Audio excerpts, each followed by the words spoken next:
ladies and gentlemen, welcome to another episode of Let's Play Warframe. I'm your host of the most, as always, Francois878, and today we are going to be taking a look at Banshee Prime. For those of you who've been sticking with the channel for a while, you know I love Banshee, and I have harked on DE, and I have made, I don't want to say expose videos, I think that's a little melodramatic, but I have definitely ripped DE a new one when they chose to skip Banshee for priming 3 different times, as well as delaying other Banshee cosmetic items.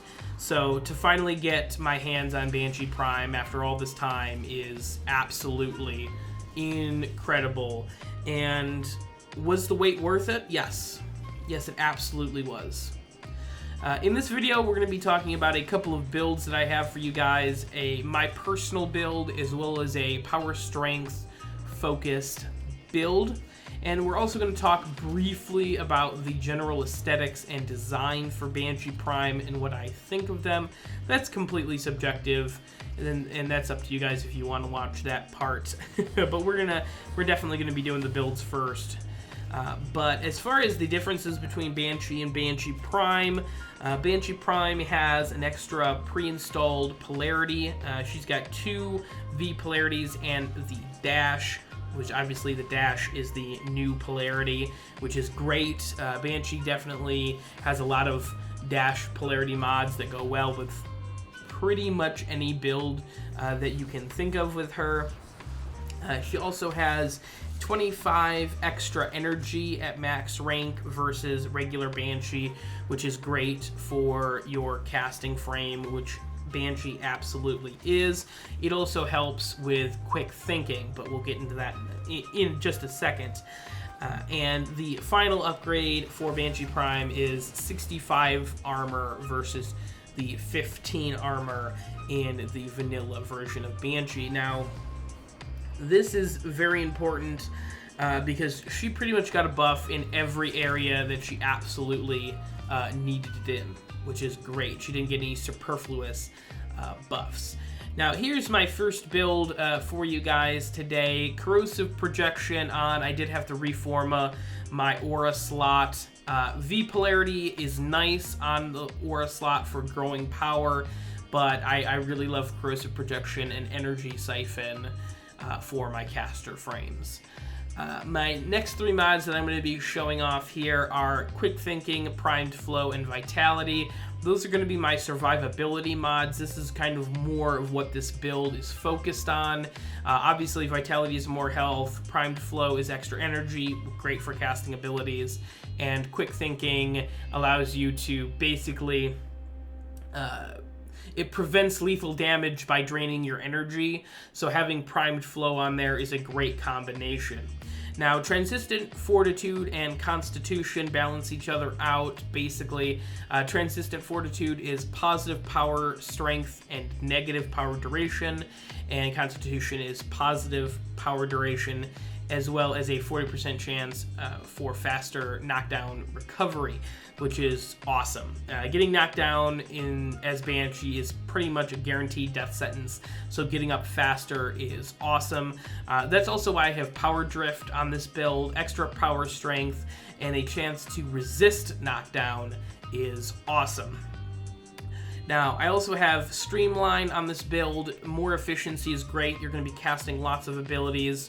Efficiency is always something that you want. Natural Talent, same thing. You're going to be casting a lot of abilities.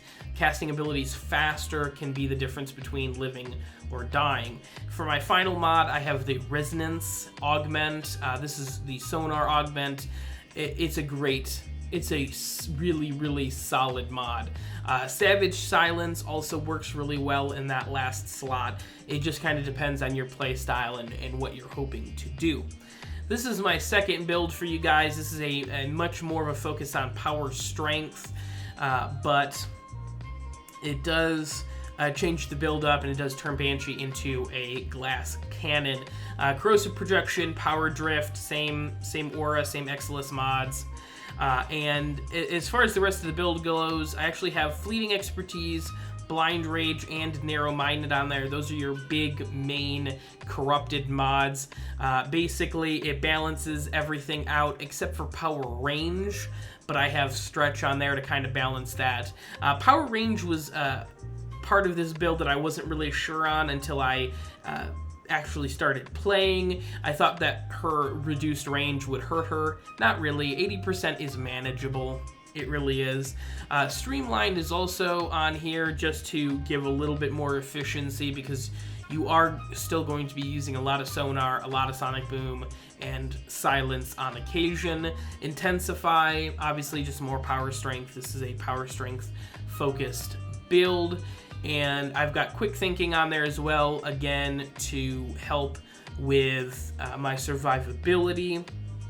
And resonance on there as well for an augment. Also, resonating quake also works really well with this because of the power strength being as high as it is.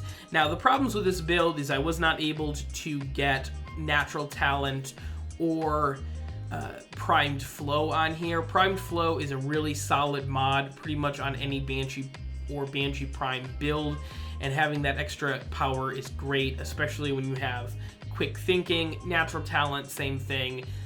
It can really actually save your life and ensure that you cast that ability when you need to. That being said, it's a pretty solid build. 244% power strength with 139% duration and 135 efficiency with 80% power range is pretty solid. You're getting 1200% more damage on sonar, which is really, really nice. And with the lower power range, you can actually focus a Savage Silence build. Most people who run Savage Silence builds run really small power ranges, just so that they can very easily move enemies in and out of the range to re-stun them and to continue the melee assault.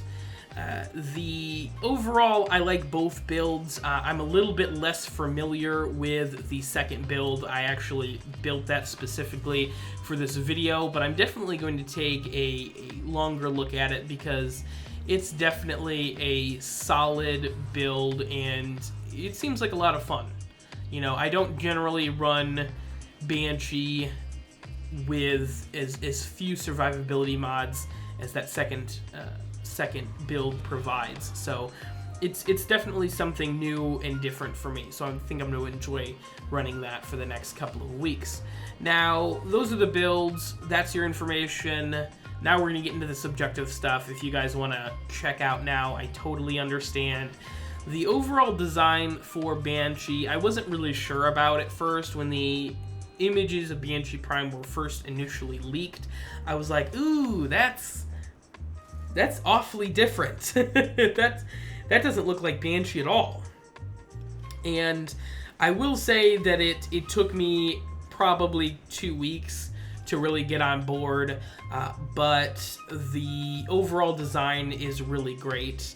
The slenderness of the design, there's definitely some design choices that they made that I think are really nice and kind of subtle and interesting. I think the helmet is completely wacky and weird and not like any other Prime frame and not like any other Banshee helmet that there is. And I think that's different. I think most Prime frames helmet is at least sort of similar. I guess there is Nyx Prime. Nyx Prime's helmet looks goofy as hell.